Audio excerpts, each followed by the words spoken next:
When I think back on all the fears when I was pregnant, all of them dismissed except for one. The only test the state mandated was genetic.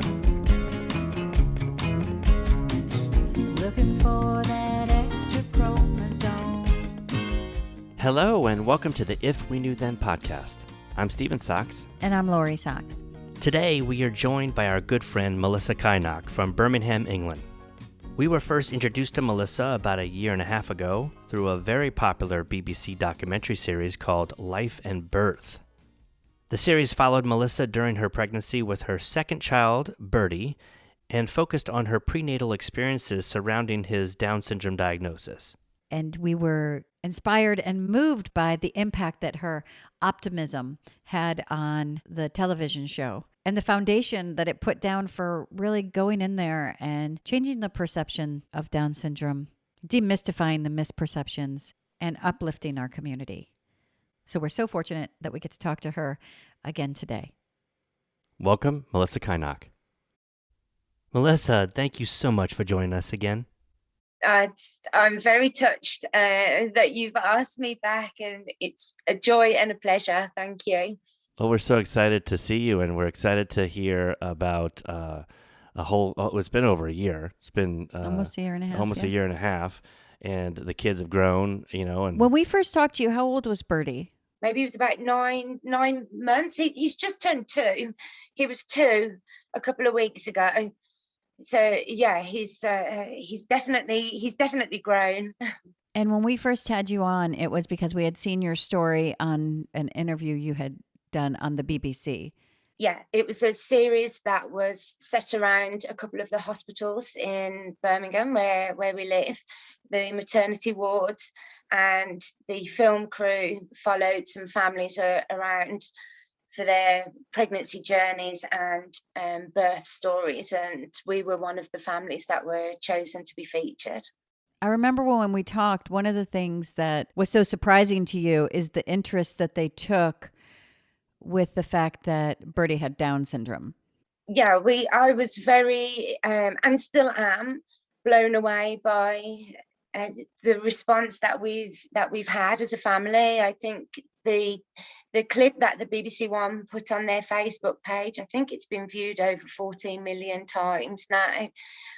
It's still it's still doing the rounds, and it was just really, really positive feedback that we got from everybody. I think Bert he's become a little superstar. And he has an older brother. Yes, Day is 5, going on 24. But part of our conversation was the crew, the people at the BBC were so, I think they were taken aback by the fact that Bertie's diagnosis didn't weigh on you the way maybe they had expected. Yes, I think that was a really nice angle that they took with the episode, that I didn't see Bertie's diagnosis as something that was this huge thing that needed to be grieved, and stressed about. It was his heart condition that worried me more, which I think they probably hadn't come across that very often. And I think that's probably what made the episode, certainly our story, that little bit different.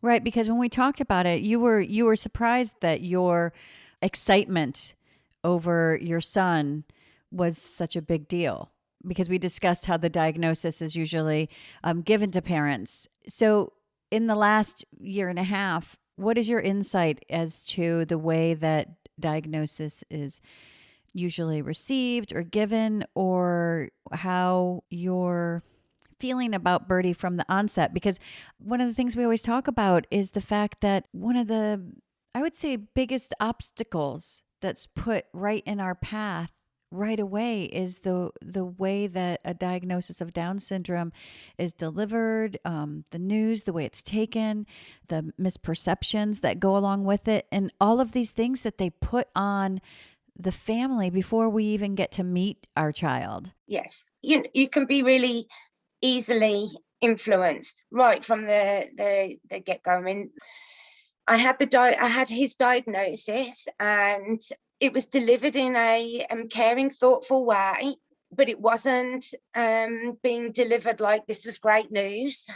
So there, straight away, there's an influence there, and very quickly followed on with, you have the option of having a termination.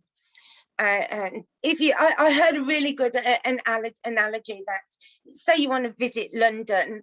I want to visit London. I want to go on holiday to London. And everybody keeps saying to you, oh, do you really want to go to London? And if you're getting all of these negative influences, then it's quite natural that I'm then going to question, do I really want to go to London? Because nobody's saying great things.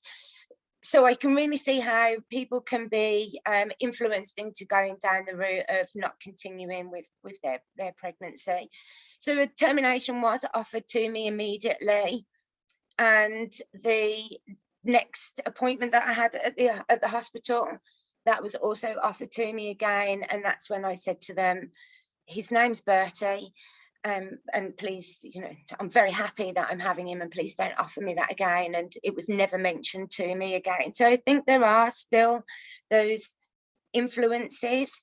But my journey with Bertie's diagnosis it's significantly changed. I thought that the last time that we spoke, I thought I'd had complete acceptance around the fact that he has Down syndrome. But I can remember one thing that we spoke about was my concern that my biggest worry is that he might be nonverbal. And that was quite a thing, that I really wanted him to be able to communicate with people. And now I've got to the place where I don't care. I don't care if he's only ever able to grunt. Like, it doesn't matter. It really doesn't matter. He makes himself known. He makes himself understood in a million other ways. And so my acceptance of it is it's still going through different levels that I didn't even know that I'd got to go through. I think I still was hanging on to, I really hope that he'll be able to get a job. I really hope that he'll be able to have a relationship. I really hope that he'll want to travel or have a hobby or be sporty or drive a car. I think there was still those desires there, and not so much now. I mean, I would like him to have a full life, and if he wants to do something, I would like him to have the ability to do that, or at least have the support to do it. But if he doesn't, as long as he's I don't care. It's not important. It's really really not important. I really have a lot more acceptance around his diagnosis now, which I think is great. Yeah. When you talk about acceptance of his diagnosis, well, let me ask you, like, if when Dai was born, his expressive language was slow to come in, which is just happens. People talk whenever they talk. You might not have thought twice about it. It's weird. I think it was at year 10, my head just wrapped around it, and I was like, why have I worried so much? Like we had this conversation with his school, and his school so many times in the last month was, could you prove? And I finally was like, I'm tired of proving that my son can do these things. And I'm tired of okay, Liam, perform so we can prove to these people that my daughter didn't learn her multiplication tables really until maybe 7th grade, when they were introduced in 3rd grade. It didn't matter at all. It didn't hold her back. There was nothing. And, there was no stigma that went with it. There was no reason except for, kids get things in their own time. And that's what I want for my son. But I did the same thing when we had Liam. And I talk about it all the time. In my head, I was like, am I going to be able to throw the ball with Liam? That was obviously something, as what I thought a dad was, that I would throw a ball with my son. Not only do we throw the ball now every day, but at the time I was concerned and worried about that moment. before he had even been out of the NICU, before he had started to crawl, and so we have all these things in our minds of, is he going to have relationships? Is he going to get married? Is he going to get his driver's license? Don't you think we're set up for that? Yeah. Because when you're given a diagnosis, you're then given a long list of things that like they may never do. That's exactly what we're saying. So I'm prepped. You're prepping me to keep an eye open for these things, to wait for them. Whereas with Day, it was just, well, yeah, it will happen. It will happen when it happens. It robs us of so many great moments early on because we're so worried about the future, way in the future. Further on down the line, yeah. And I feel like even it took me so long to enjoy those moments, to be present. Like, I feel like with Liam, my journey is all about learning to be present in the moment and not worry about some far off fear, because honestly, the fears that we've had haven't come to fruition, and they were wasted energy. It's so much stress that it put on us, and just our relationship with Liam, not like being there in the moment. And it really has been just in the last couple of years, these gradual things where I finally was able to see Liam. I was seeing, like, I guess, a fear of what I was afraid, or what people would think, or what I was being told, instead of just being there. Like, and no matter how much I worked at it, it took so long. And I really think it was stepping away from all of the nonsense that we're fed, that we aren't fed.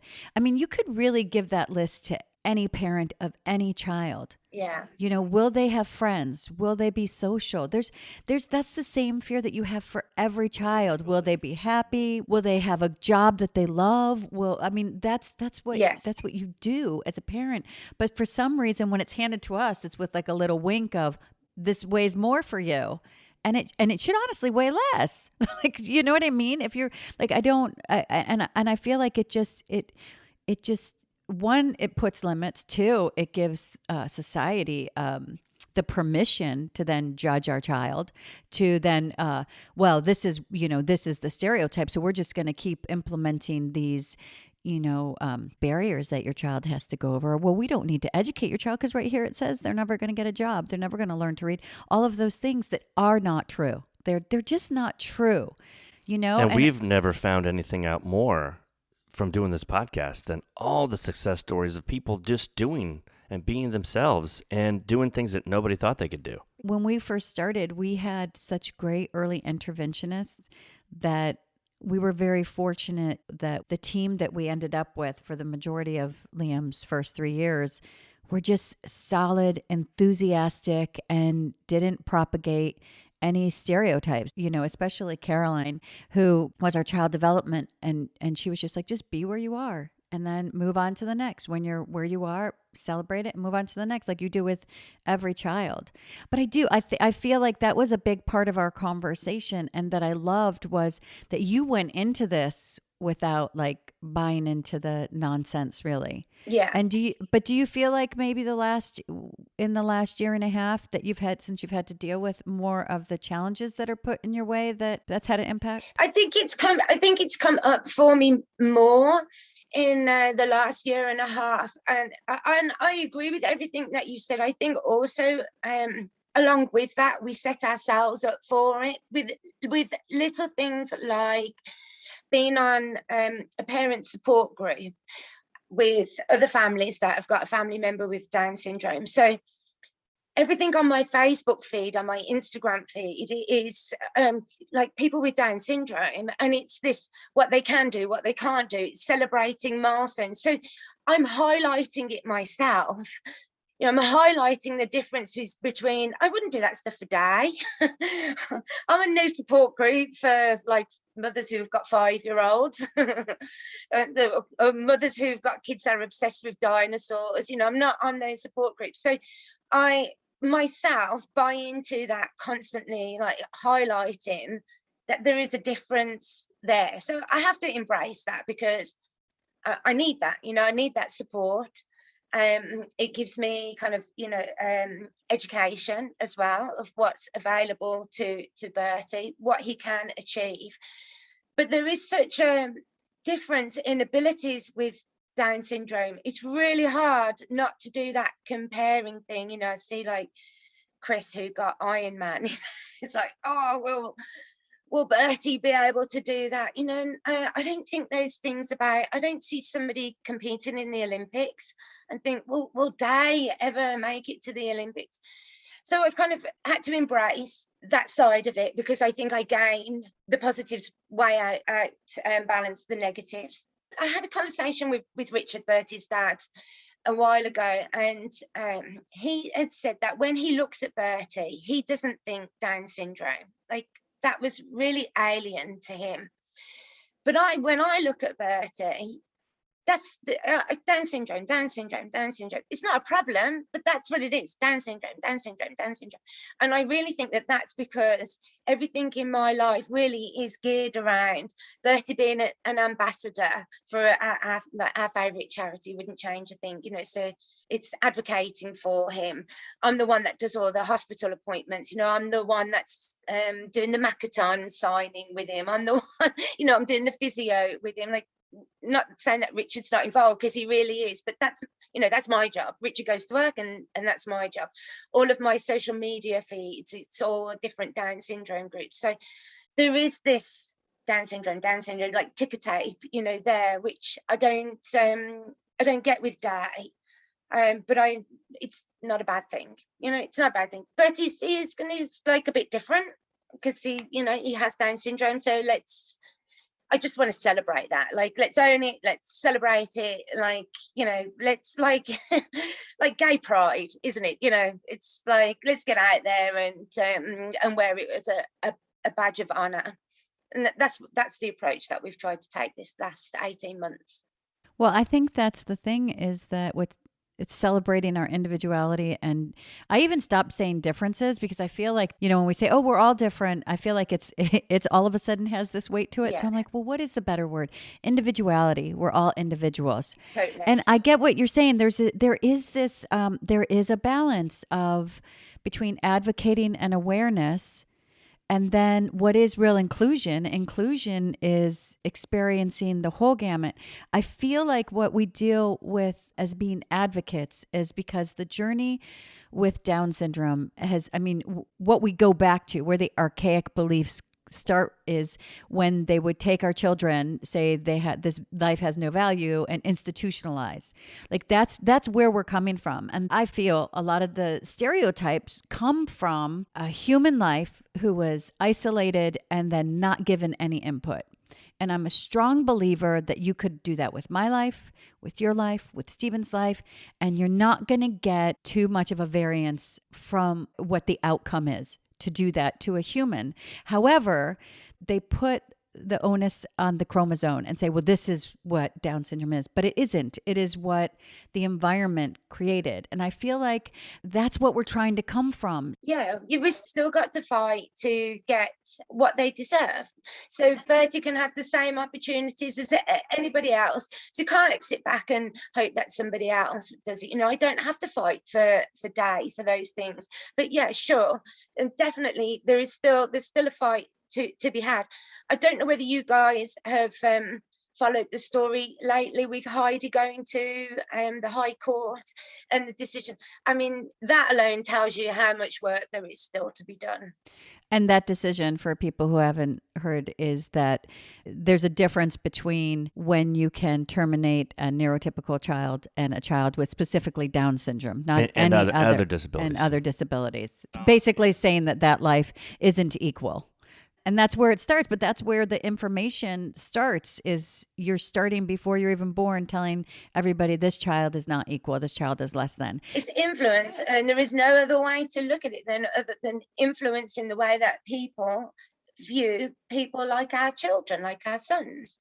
We had a great conversation with Dr. Scottco, and one thing that he pointed out is the chromosome hasn't changed, but now you're seeing all of these accomplishments. What has changed is the support. As parents who advocate and, okay, you're not going to educate my child, I'm going to educate my child, and my child will receive an education, and I think that's the difference, is that parents and, loved ones have decided to do the input and the work themselves and show the ability.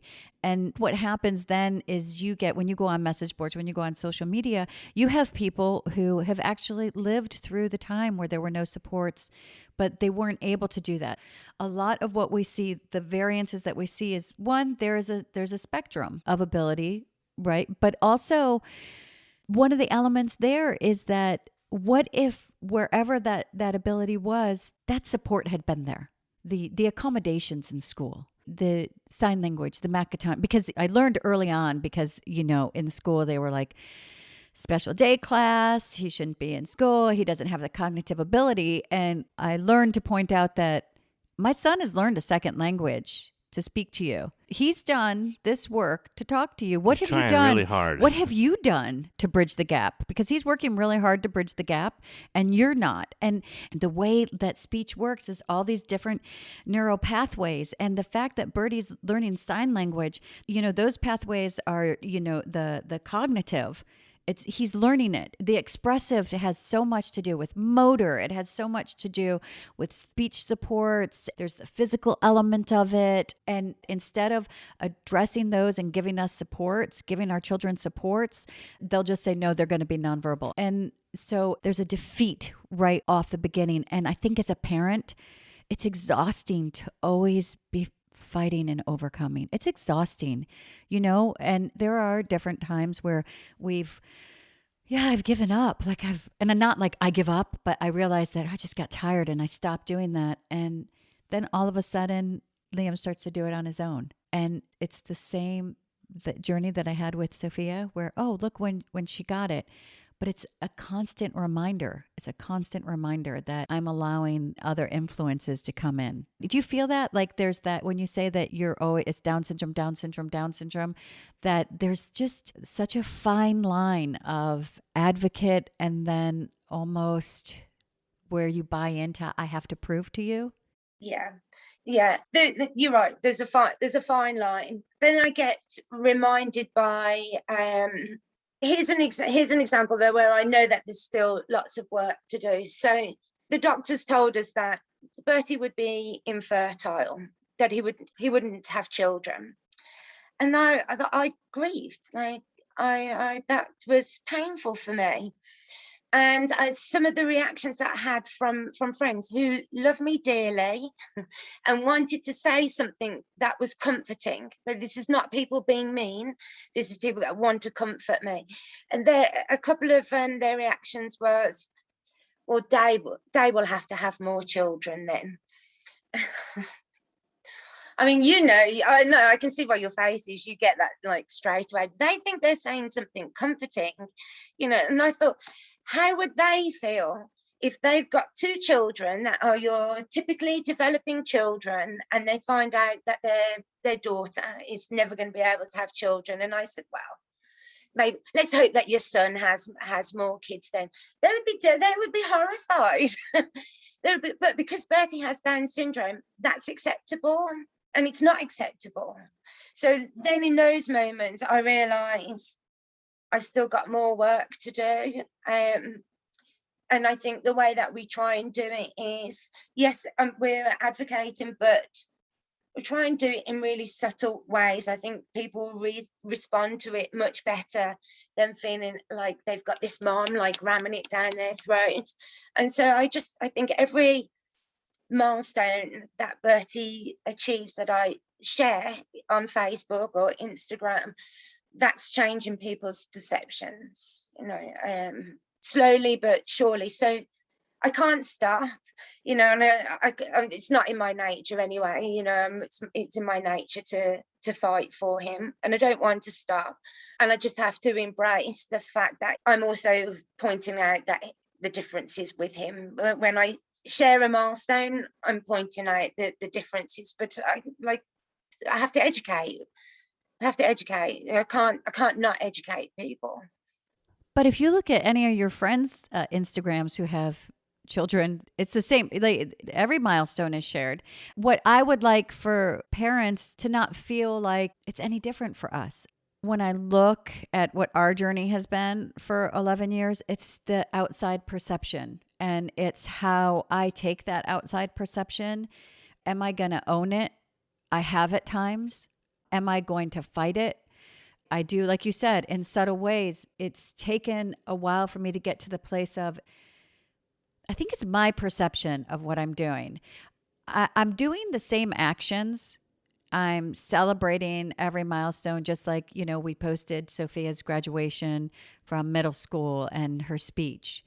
The same thing. It's just how I feel about it, why I'm doing it. Am I doing it because I'm just really celebrating my child? Of course, when you're always told they can't, there's going to be a part of you that is celebrating, but also look. Yeah. So like there's part of me that's like, do we just show the simplicity? Is it, hey, Liam has Down syndrome. This is what Down syndrome looks like. He's a kid in your class and he does everything you do. Sometimes it takes a little longer. Sometimes he does it better. Sometimes he does it worse, just like every single fifth grader out there. What my journey has been is, where am I coming from, and how am I being influenced, and am I owning other people's feelings about my son? That was a huge thing. We lost a lot of the joy of those little moments because it was that need to prove that there was that need to prove them wrong. I look forward to the day where there's a parent that doesn't need to prove anybody wrong. I think that's why we're doing what we do now, why you post all of his milestones, because it just needs to be common knowledge and acceptance that our kids are kids, like every other kid, and they do need supports. Every child needs supports, but when Liam was born, we were given a list of things he was going to need supports on. And some of them, it turns out they were wrong. And it's just not fair to do that to parents, because we wouldn't do that to, like you said, a neurotypical child. Like you wouldn't say the same things. Like you wouldn't experience someone saying, hey, well, at least Di'll have more kids. No one. Yeah, that really brought up something when you said that analogy, or it wasn't an analogy, it happened, and we could relate to it. But these are people that are loving people in your life, someone that's supporting you.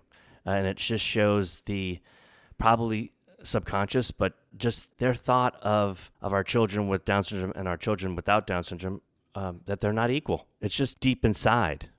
Yeah. And at the same time, there was all the Black Lives Matter and white privilege. And it made me think of that. And I thought, yeah, I have a load of white privilege. It's really highlighted like the small ways that maybe I think about people who've got a different colour skin to me that I wasn't aware of.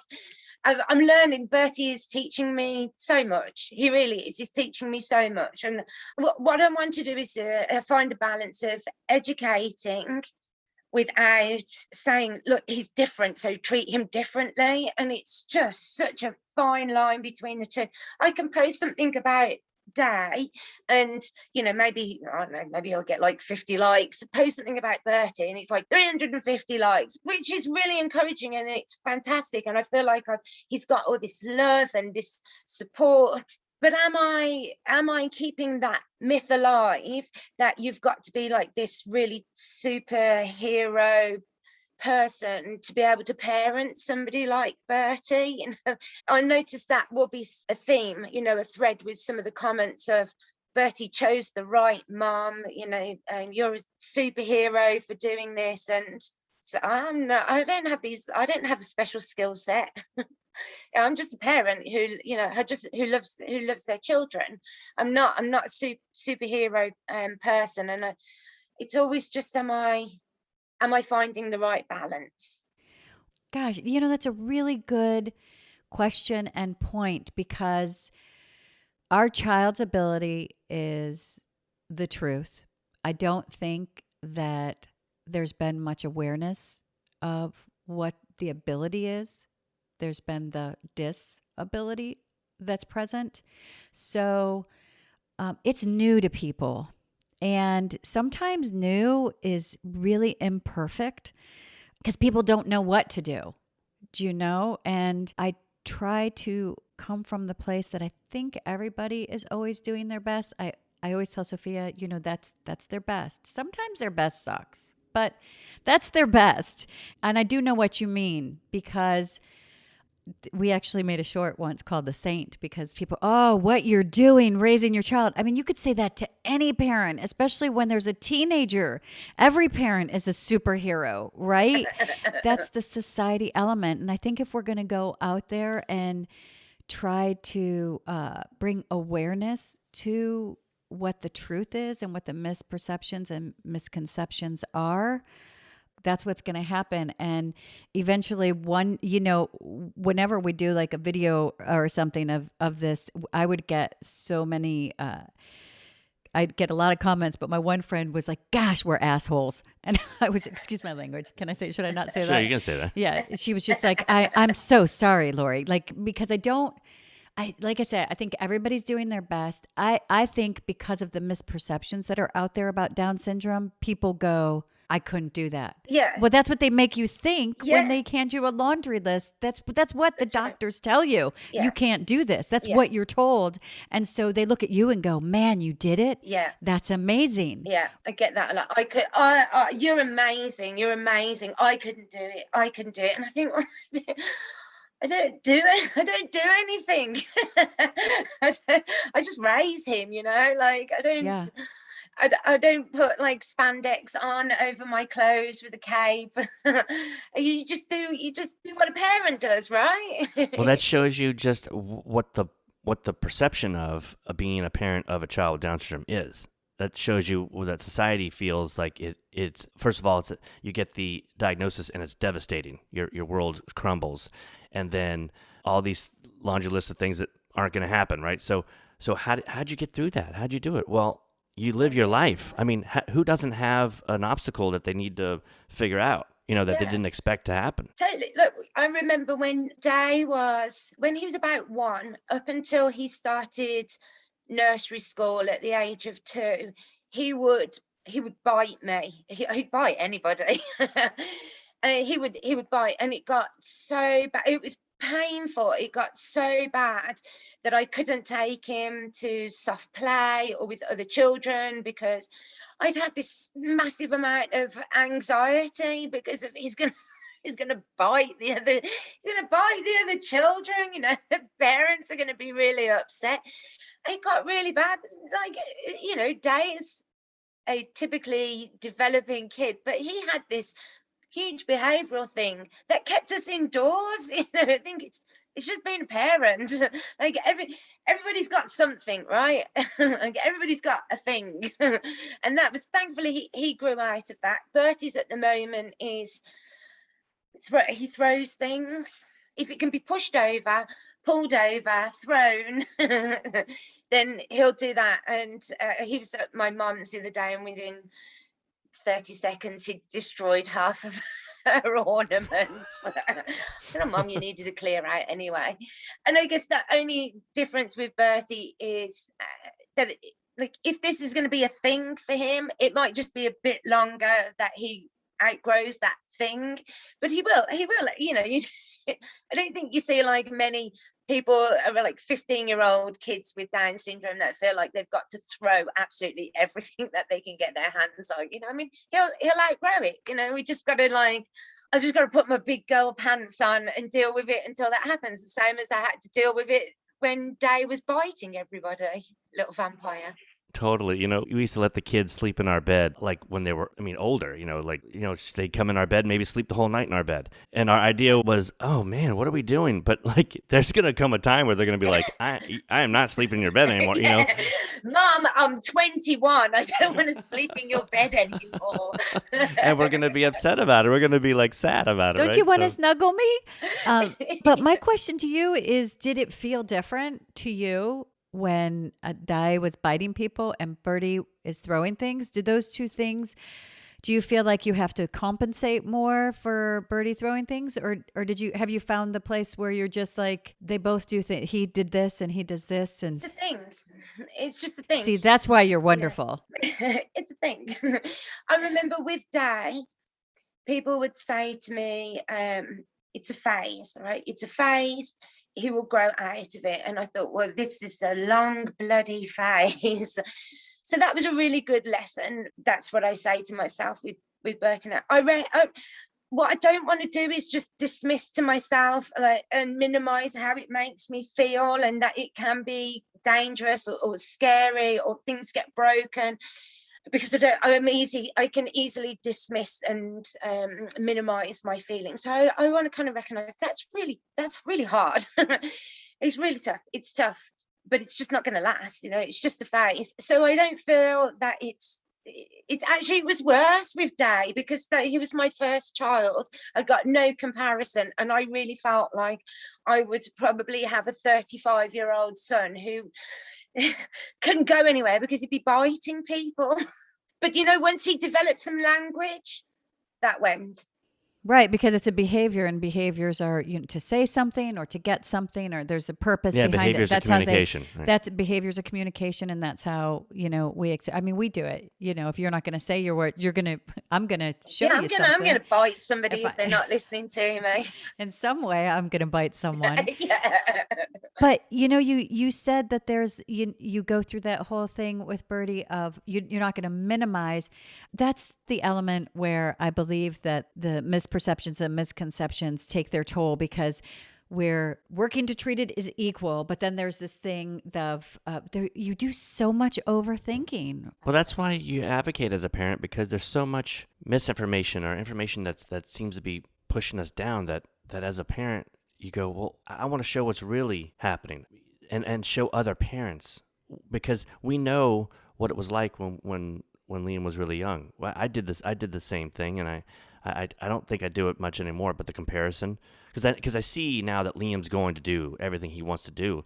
It may take a little longer, some reps. And sometimes he's going to do what he doesn't want to do, because he's going to practice his cello, just like Sophia practices her violin, and she doesn't want to do it either. And to see progress, and when I see it in Liam, it even reinforces, he's going to do it. But I think that's why we have to band together, and it takes us as a community to do it, because society's not doing it. You were talking about infertility, and I just talked to Sadr Issa, whose dad has Down syndrome, and he lives in Syria.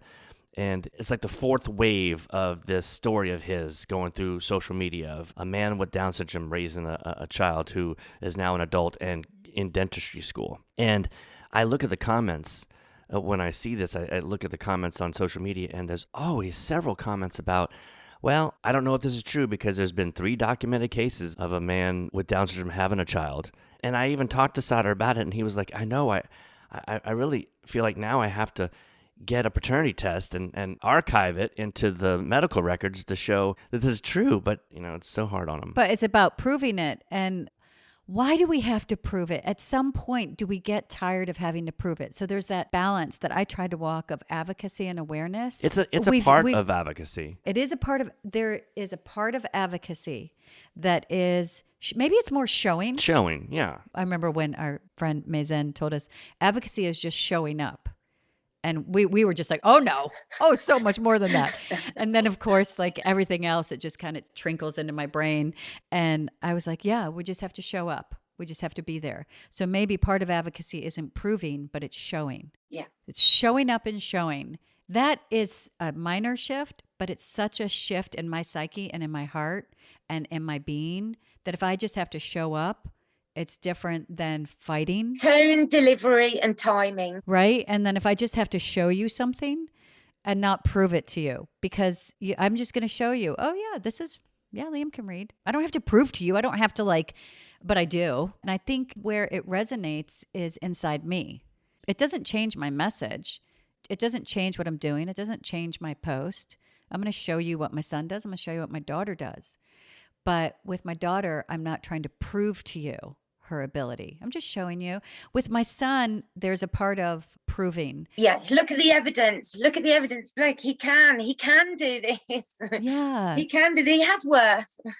Right. You're proving his worth. And I think that's what takes the toll on parents. I think there's a lot more dialogue that goes on with Bertie than what it does with Day. A lot more second guessing. How will this be received? Am I delivering this in the right way? I mean, Day can name a whole ton of dinosaurs, and I stuck that on Facebook and didn't give it a second thought. Whereas with some of my showing, with Bertie, I have to am I doing this the right way? Am I saying it in the right way? What does the picture look like? Is he make, like, if Sophia was a kid and made a goofy face, it's adorable. If Liam does it, we're like, no, relax. You know what I mean? It's like this whole thing that we're carrying. There's definitely more of a dialogue that goes on. I always felt like the difference between what we have here in our walls and in our home and in our daily lives is so much different than what's put upon us from the outside. And the majority of our challenges came not from the reality of this journey, but from what was put on us by, and when I say society, I mean school fighting for an education, or, strangers who say things, or people we know who say things from a loving place that are hurtful. Do you find that at all? I have to say that for the 2 years that Bertie's been here and the time that I was pregnant, there is such a small percentage of comments or views or what I've experienced that is negative. I can't really remember it. Everything that we've experienced has been really, really positive. I mean, Bertie starts nursery school in January, so I'm yet to do that whole educational route with him. But I wanted him to go to the same nursery school that Day went to. The girls that work there are really invested in us as a family, not just Bertie, but Day as well. Bertie's whole journey, they've been there. They're our cheerleaders. So it was absolutely no doubt for me, that's where I wanted him to go. And already they're being really proactive in him starting. They've started that journey. They're getting educated, specific education and training around Bertie. We're going to go in to get him used to the setting. Everything. My GP and his team are incredible. Bertie has an early years support worker who is amazing. Public's perception of Bertie, my friends, nothing, if anything has been negative, it's just from people, lack of education, but everything really has been very positive. I don't think I'm the exception to the rule with that, but we've been really blessed. Like, everything in our journey has been really positive. With the BBC One Facebook clip, there are lots of comments on I think they were sharing it like every month for the year that it was there's thousands of comments. And I would say maybe one in about 70 is negative. Most of those comments tend to be aimed at me and my age of having children. There's only been one or two, like really small amount, that were negative around Bertie and Down syndrome. But maybe we're an exception to the rule. But I would say overall, our journey so far has been very, very positive. Yeah. I'd say that's why we advocate then, because that's the difference. That's the difference between 11 years ago when Liam was born. None of that existed. And our fight to get him into nursery school was ugly, and it was painful, and it was hurtful. And we're still fighting a fight for education. It's funny, the older he gets, the more limits they want to put, then he's not, maybe he did that in first grade, but now he's in this grade. And it wasn't until his teacher at the end of fourth grade that we got like a great input from that teacher saying, this is I've never seen it before. It's magnificent. He's worked so hard. It was actually the first time in the school system that anybody acknowledged his hard work. And because he's worked really hard, because what they always want to do here is pull him off curriculum. And we've fought every year to keep him on curriculum. But in order to do that, he has to be able to do the work. So he works really hard. He would come home before it was distance learning, and he'd work for a couple hours after school just, to get the spelling words and his math and everything. Well, that's what we loved about you when we saw you on the clip. And that's what we loved about our first interview with you, is that your positivity through the pregnancy and the birth, and to see you now with Bertie 2 years old, and still the positivity in your voice and the way you you talk, I mean, it resonates through your life. No, I don't think you or we are the exception to the rule. exception. I think Yeah. it's the proof that the advocacy and the awareness is working. It's working. It's definitely working. I think just looking at sort of the, early interventions that Bertie's had, I haven't paved the way for that. Some parent before me, did that. But maybe we'll have some challenges when he does go to school. But Dave's at another school, and Bertie will go to that school. Already the teachers there, they can't wait to have him.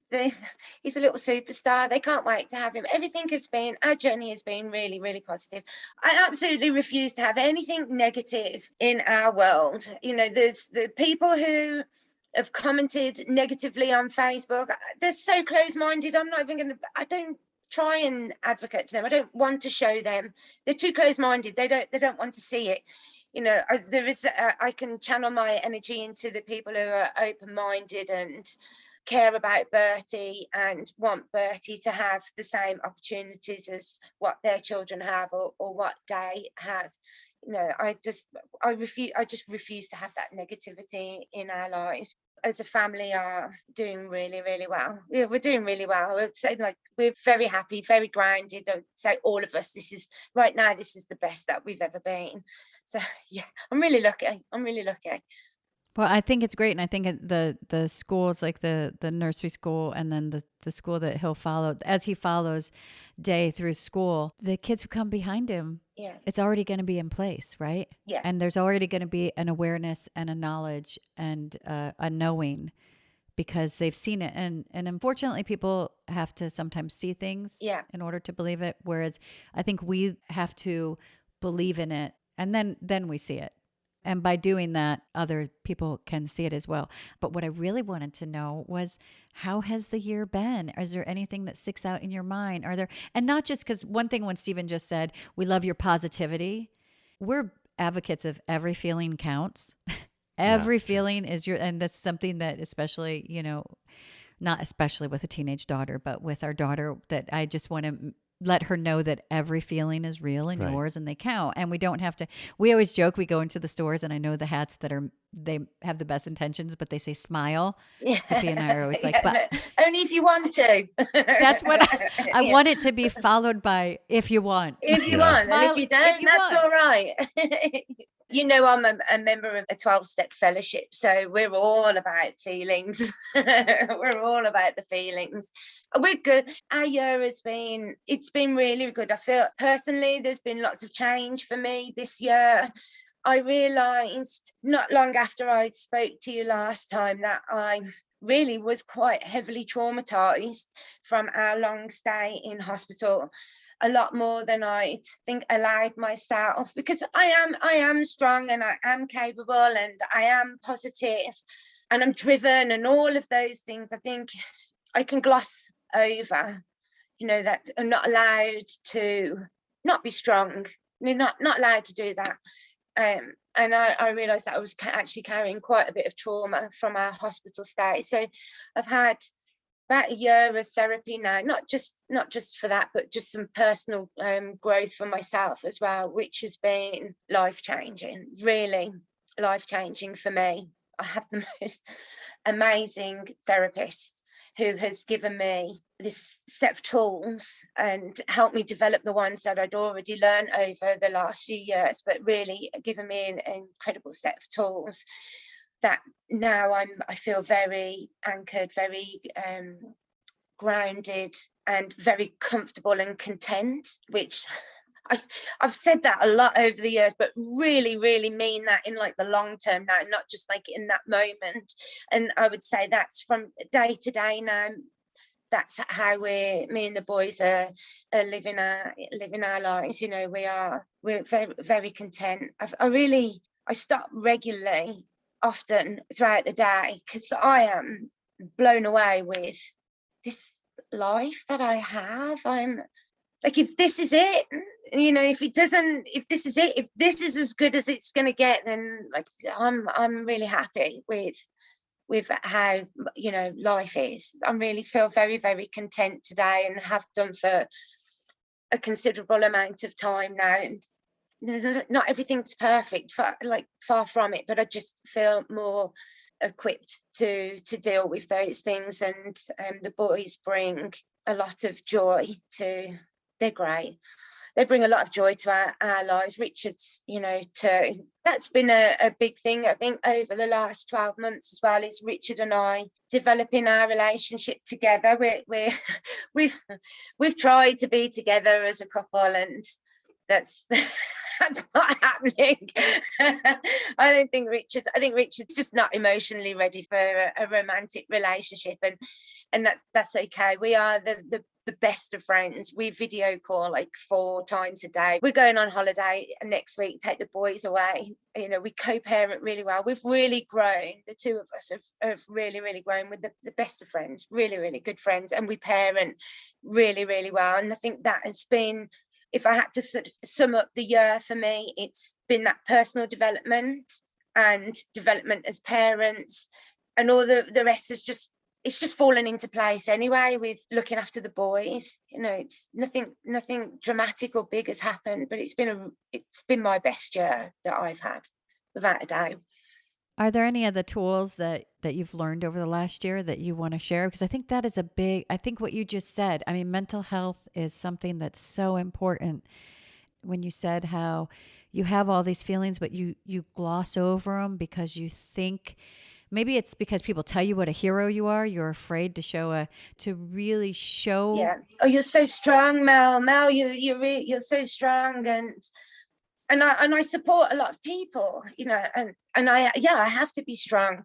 But I have my friend Liesl, she says to me, if you need to break, it's okay. I'm here for you, and I can give her a call if I need to break. And she's not the only friend I've got with that. I've got this great support network where, if I need to break, I need to cry, or I need to just say it's just too hard today, I have people I have a great sponsor, people I can take that to. My mum is a really, really big support for me emotionally as well.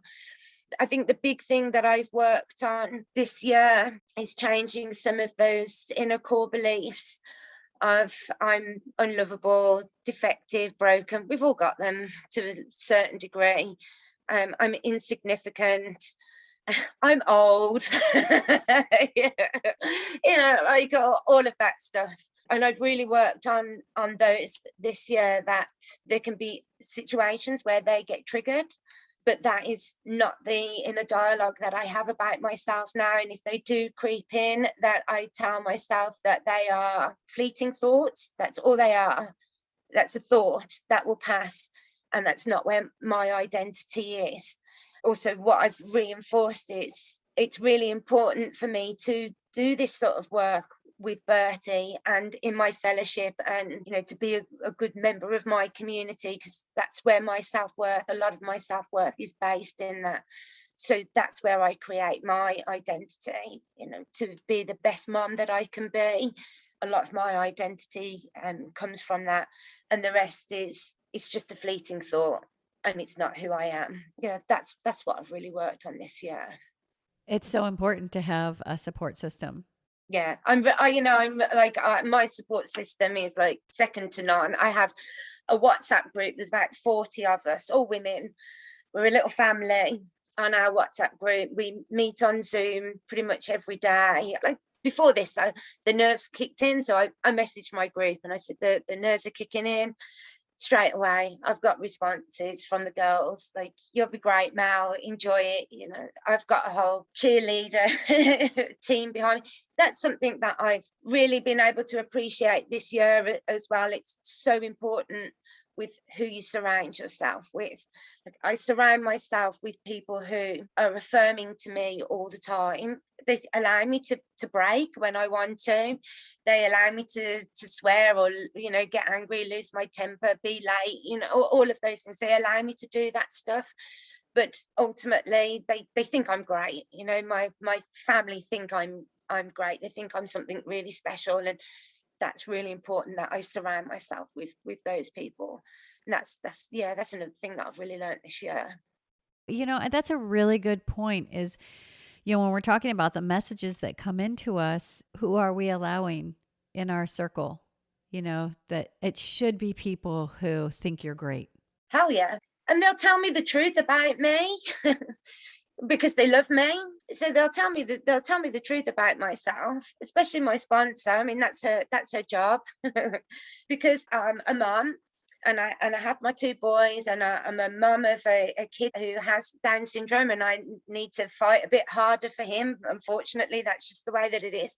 But I'm also a recovering drug addict. So, I'm coming up to 14 years clean, and I still have to work on that on a daily basis. So all of these things are really important for me that I have in my life. I work at them really hard, and that's why I can say I feel very contented today and have done for quite some time now. With the right supports, you can achieve anything. Yeah. I think that that's innate in you. Yes. And you've lived it. So no matter what society is telling you about you, you've come through something that's taught you that, no, my life is beautiful and a gift and this value and equal. And just, I need these supports. And with these supports, I flourish. Yeah. It's the same thing with your son, right? There's a misperception and because you've come through it.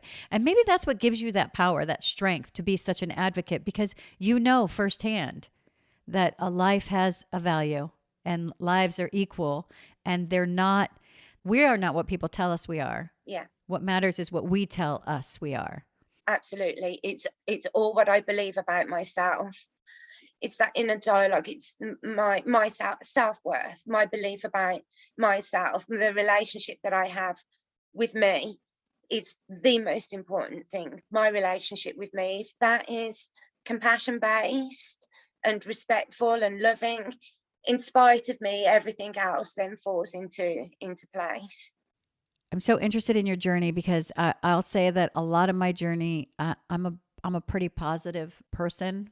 I've always seen the upside of survival and getting through when people thought you wouldn't. And I did kind of succumb to the negativity. And I see your journey and I see the gift it is that you have all the feelings. It's not like this, there's no challenges. It's just regular challenges though. And that you're surrounded by love and positivity and people who are rooting for you and other people who don't buy into maybe those misperceptions. People know their misperceptions now, and that you have other people out there that are on board with you and are taking this journey with you and making the difference and the changes. That is a great description. They're on board with us. They are. Yeah. We're not rowing alone. It feels really good. Well, it makes you feel like you have a tribe, right? You know what I mean? We're pack animals. So I'm really lucky. I have 2 really big tribes. I have my recovering addicts tribe and now I have my Down syndrome tribe. And both of them are focused in such positivity about making the world a better place, whether it's a better place for an individual or for a group. So like, who would have thought, a bunch of ex-drug addicts and, some parents who've got kids with Down syndrome, that they would have such a huge impact on my life.